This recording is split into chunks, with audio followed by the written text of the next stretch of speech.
We're ready to begin. What about Rome, New York, Tokyo? Are we going ahead without hearing from them?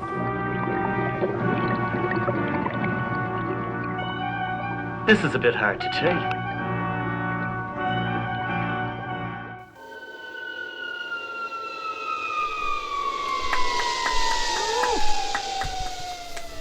Oh, welcome back. Welcome back to the Cinemated Man. Well, thank God you're in. State? I am. Come in. Ah, here we are. Let me put on my film critic, I'm not a critic, film presenter, film host, movie host glasses there.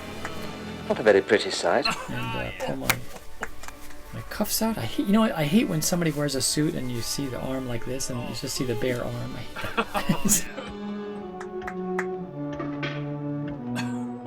I don't like cufflinks, I would never wear cufflinks. I like buttons. I'm a button-down kind of guy, Bob Newhart notwithstanding. The doctors think it's permanent. But I just hate to see somebody wear a jacket and then the jacket sleeve goes up and you just don't see any shirt there. It's just I just hate that. David!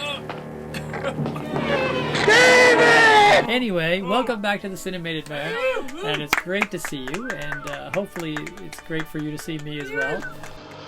I can hardly believe it. We're just happy as a clam to be back here in our squeaky chair. My gosh, it just tells you how long it's been. My chair's squeaky because I haven't used it in a while, and the squeaky chair gets the movie host, I guess. Oh, how they talk.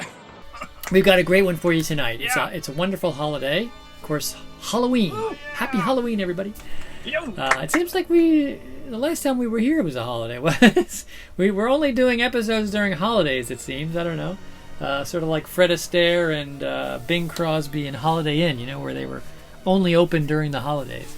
What a great idea that is, huh? Have all the other days off. Something evil and strange. Sounds like an idea that Bob Hope and Bing Crosby would come up with in one of the road pictures. The Road to Rio. Yes,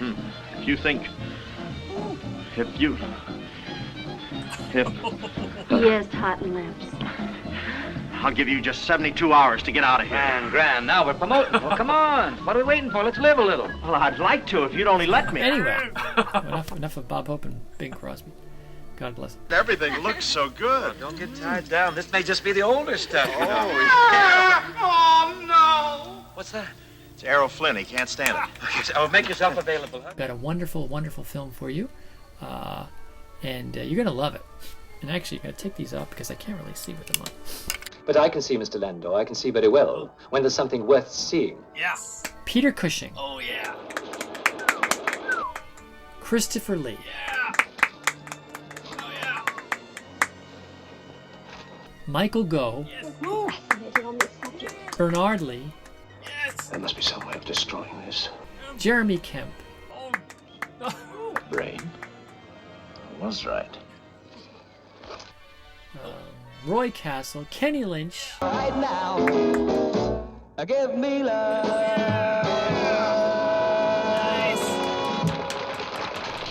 And a very young Donald Sutherland. What? It's an old American custom. Can you guess what it is? We can't all just sit here and wait. We've got Dr. Terror's House of Horrors.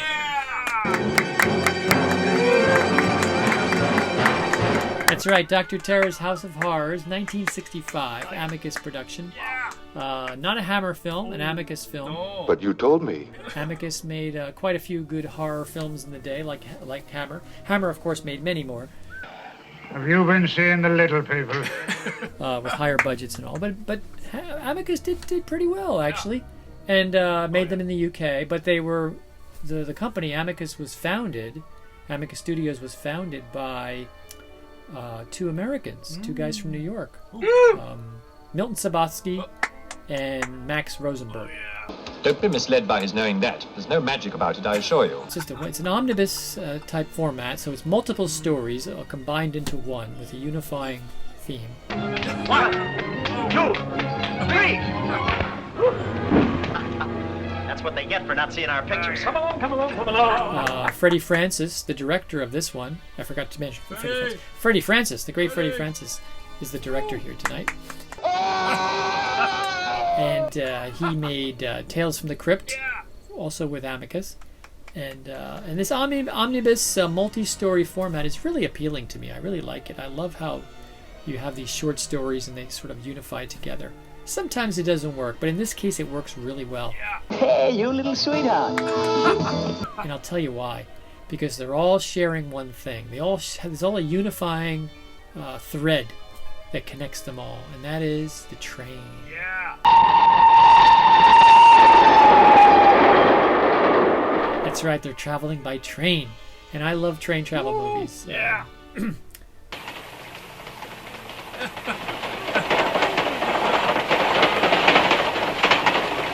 The Lady Vanishes. Yes. Hitchcock's Lady Vanishes. We did that one here many years ago when we first started out. Now, which side do you like to sleep? Do you want me to throw you out? Oh, in that case, I'll sleep in the middle. And in fact, I think I was wearing this very same jacket. Vanity, blasphemy, religious desecration, all these you are guilty of. And the same suit here. Well, as Barney Miller would say, a good suit should last 10 years. It's been about that long, I think. I was here, in the walls of the cellar, for all this time. These strangers get on a train and they share the same cabin. I won't go on any further into the plot or the story to take away any of the fun. Well, what do you think? I don't know. I really don't know what to make of it. Wonderful performances by all, and you're gonna love it. It's a low budget film. It's a B film. They say these are B films, but you know what? You look at it, it's just gorgeous. Is that the house up there? That's it. Good Lord, it looks like Wuthering Heights. Like this one and The Mummy. Hammer's The Mummy. Hello, boys and girls. This is your Peter Pan storyteller. When you hear this signal, turn the page. Planet Films, Island of Terror. Dr. Lander! Dr. Lander! All these films, they all have a nice, beautiful look to them, in my opinion. I just love the look of them. I still don't know exactly what we're looking for. Don't really know myself. And the colors and the way the sets are designed and the rooms. Well, it's an old house. I'd want to examine it very carefully before I make up my mind. Horror of Dracula, I watched recently. Again, another wonderfully looking film. I just love the look of these films.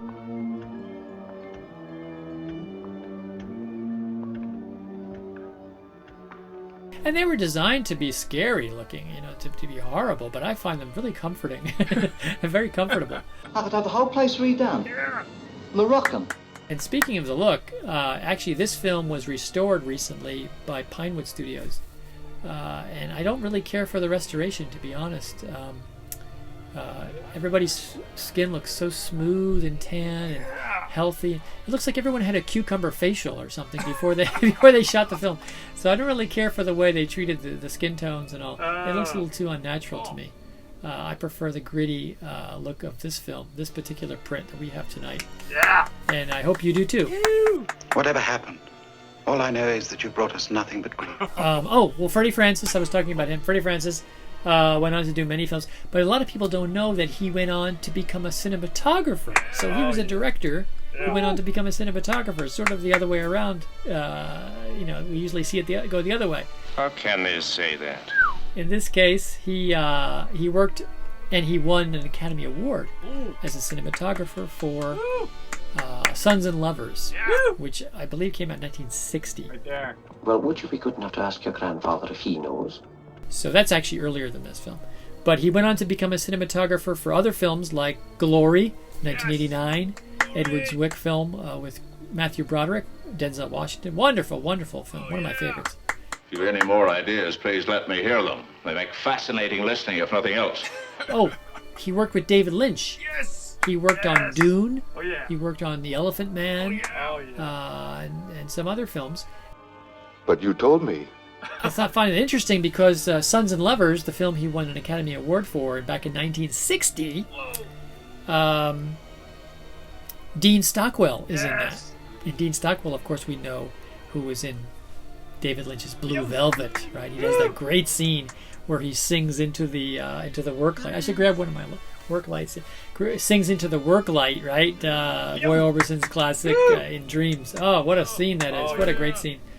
I don't know what you're talking about. Oh, introduce our drink for the night. I'm not sure if you can see that. Can you see that there? Which camera? I'm not sure. This Hoji Cha. We've got a Hoji Cha. It's basically green tea, roasted green tea, roasted into a fine, beautiful aroma for the autumn. It really is. It smells wonderful. Are you sure that's the first one you've had tonight? And it does have a toasty, roasted smell to it. That's good Hoji Cha. It's great. It's great stuff. And this is a particularly favorite drink for the autumn, for the fall. So we've chosen that as our drink tonight, Hoji Cha. And this one's made by Ito Company. We'll put a link there maybe on the bottom, maybe not. Who knows if Miles gets to work on those things. I must apologize for not being here to greet you personally, but I trust that you have found everything you needed. Not really sure, we don't get any money for any of these. No AdSense, none of that stuff. We haven't made a dime on any of these episodes. So you don't have to subscribe. Don't follow me. I don't care what you do. Just enjoy the movies. That's all I care about. That's why we do it here. We do it here for the movies. And speaking of movies, got this little guy here. Isn't this great? Oh, I love this. If I was smart, I would have had some chalk here and I could have written the actual film and the information here. But no. That'd be great, huh? I'd be like, tonight's film, Dr. Terror's House of Horrors. Action. Really? Do we have to suffer all this nonsense? Pretty high on the Gough meter, right? How are we doing on the Gough meter? Pretty high on that. So I think we can't really afford any more Goughy points. But this is beautiful. Isn't this great? This is really very solid. And this reminds me, Freddie Francis, before he was a cinematographer, before he was a director, he was the clapper boy. He was the clapper boy, right? How about that, huh? Very nice. So let's clap. Let's clap for Freddie. So all you clappers out there, all you gaffers, all you best boys, don't give up. Look at Freddie Francis. Started out as a clapper. Look where he went. You're trying to tell me that's going to happen to me? Yeah, well, it's Halloween, so let's enjoy the holiday here. Go trick or treating and do whatever you're going to do. Have a nice, wonderful celebration party, or if you're by yourself, enjoy the film with us here. You're never alone, and we're always here for you. Yeah. And don't forget your beverage. No. Drinks are on me. It could be an adult beverage, maybe, but don't fall asleep before the end of the film, because let me tell you, the end is a really great twist. It's a great twist ending, and it's like worthy of a Twilight Zone, I would say. A Richard Matheson style Twilight Zone. It has that kind of ending. So, adult beverages notwithstanding, stay awake, Stay awake, stay alive. Oh, that's a good Hoji Cha. I miss Carson. Anyway, people, great to see you out there, and feel free to comment or vote up, vote down, do whatever you do. I don't care. But just enjoy the movie. Please enjoy it. And don't start looking stuff up on your smartphone or whatever during the movie. Please don't do that. Everybody does that nowadays, and it's just it ruins the experience for you.